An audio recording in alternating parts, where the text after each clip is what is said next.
For a few more people that I wanted to speak, but I think I saw some people already going out. If you go out, please go around to the garden, but not here, so we can listen to Mathieu. Now Mathieu is into games of a simple kind, but games that millions and millions of people play. Games like Tetris, for example, that you probably all heard about. And Mathieu, would you like to tell us more about what you do? Yeah, I started the company about 5 years ago in France, and but let me ask by starting a question: how many of you play games here? Okay, console, PC, online games like World of Warcraft and these kind of things. Well, you're not our target, actually. We are targeting. When we started the company 5 years ago, we decided to sell games to non-gamers, which was a challenge at the time. And actually, the company name, by the way. Well, the company is we have two products. One is called Boonty.com, and the other one is Cafe.com. And when we started the company, actually, we started by chance, because when we decided to sell games online, we went to the big game publishers, the Electronic Arts and the Activision, THQ, Sega, and the likes, and we went to them and said, we'd like to sell games online, and that was in 2002 and 2003, and they said, no way, we will never sell games online. We've been selling games in box products at supermarkets for the past 30 years, so forget it. And so we almost gave up and said, we will not.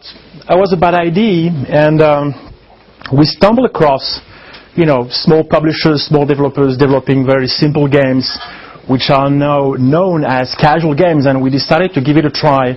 That was in 2002, and that was our luck, because the market since then has exploded.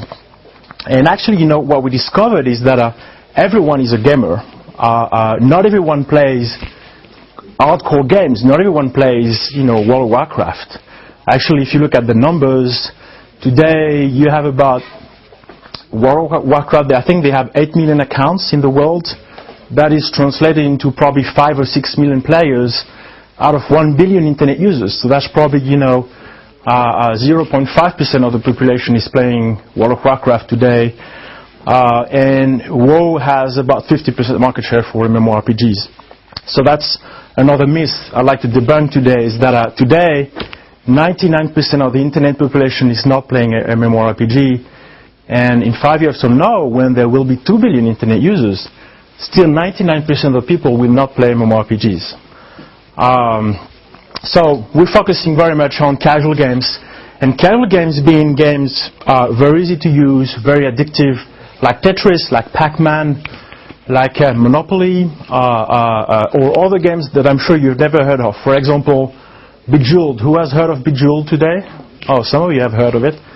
Bejeweled, it's a game that cost, I think, $200,000 to make 6 years ago, and the publishers, I think they sold 3 million copies at $25 a piece over the past, 5 years, and the casual game has become big business.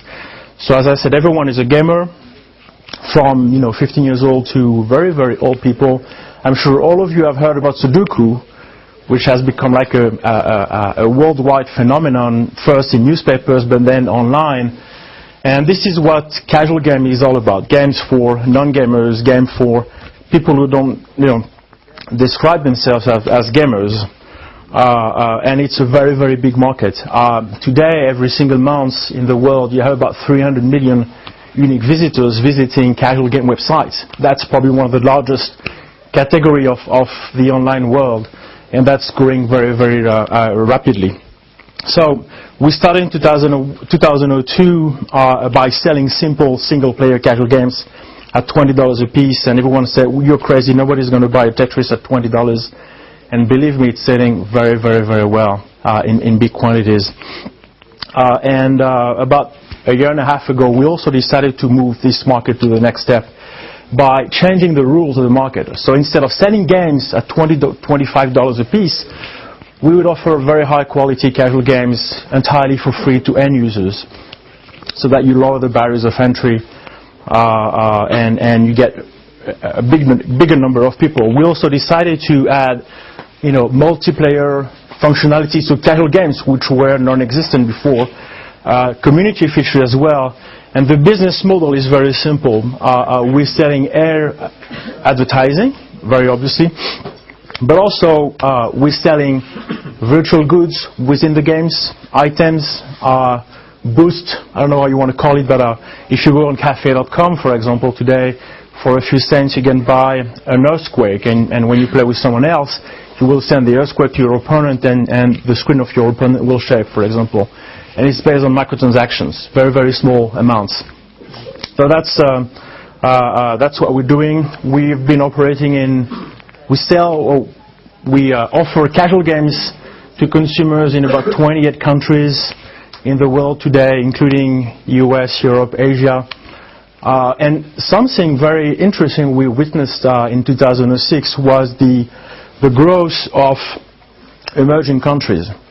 And like most of us, I've been seeing emerging countries as a cheap labor countries where you could get cheap people and making programming and everything. But actually, we discovered for gaming that countries like India, like Southeast Asia, like Thailand, like Vietnam, Brazil, Mexico, all those countries are growing extremely fast at the moment and are becoming very, very interesting markets. And hopefully many of you will also discover that the emerging country online market is a very, very interesting market, largely untapped today and very promising, with people hungry for new services. So we're growing very fast as I said, in India.